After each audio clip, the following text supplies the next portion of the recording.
एक अमीर व्यापारी था जिसकी 4 पत्नियां थीं।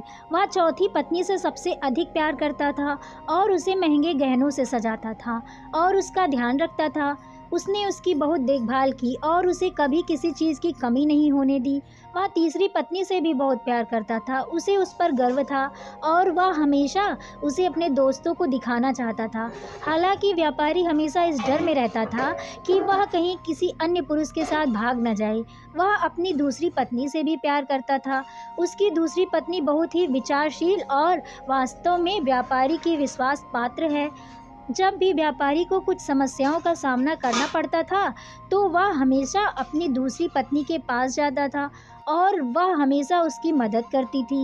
व्यापारी की पहली पत्नी एक बहुत ही वफादार साथी है और उसने घर की देखभाल करने के साथ-साथ उसके धन और व्यवसाय को बनाए रखने में बहुत योगदान दिया है। हालांकि व्यापारी अपनी पहली पत्नी से प्यार नहीं करता था, लेकिन वह अपने पति को बहुत प्यार करती थी, लेकिन उसने शायद ही उसे कभी समझा।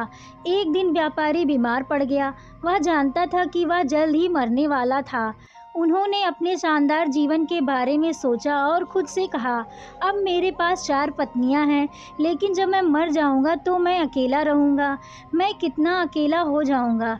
इस प्रकार उसने चौथी पत्नी से पूछा, मैं तुमसे सबसे ज़्यादा प्यार करता हूँ, तुम्हें सबसे अच्छे कपड़ों में रखा और तुम्हारी बहुत देखभाल करता हूँ।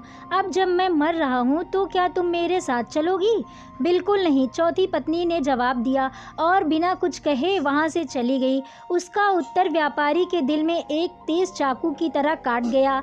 दुखी व्यापारी ने फिर तीसरी पत्नी से पूछा, मैंने तुम्हें जीवन भर बहुत प्यार किया, अब जब मैं मर रहा हूँ तो क्या तुम मेरे साथ चलोगी? नहीं, तीसरी पत्नी ने जवाब दिया, यहाँ पर जीवन बहुत ही अच्छा है। जब आप मरेंगे तो मैं फिर से विवाह कर लूँगी। व्यापारी का दिल डूब गया और ठंडा हो गया। उन्होंने तब दूसरी पत्नी से पूछा, मैं हमेशा अपनी मदद के लिए आपके पास आया और आपने हमेशा मेरी मदद की। अब मुझे फिर से आपकी मदद चाहिए। जब मैं मर जाऊँगा तो क्या तुम मेरे साथ मरोगी? मुझे क्षमा करें, मैं इस समय आपकी सहायता नहीं कर सकती। दूसरी पत्नी ने उत्तर दिया, ज़्यादा से ज़्यादा मैं आपका अंतिम संस्कार कर सकती हूँ। उसका जवाब किसी बिजली की तरह व्यापारी को लग गया। फिर अचानक आवाज़ आई, मैं तुम्हारे साथ रहूँगी, जहाँ भी जाएंगे मैं आपके साथ रहूँगी। व्यापारी ने देखा वह उसकी पहली पत्नी थी। वह इतनी पतली थी, लगभग जैसे वह कुपोषण से पीड़ित थी। बहुत दुखी हुए व्यापारी ने कहा, मुझे माफ़ कर देना, मैंने कभी भी तुमसे प्यार से बात तक नहीं की, लेकिन तुम मेरे साथ मरने को तैयार हो। यह कहकर व्यापारी रोने लगा।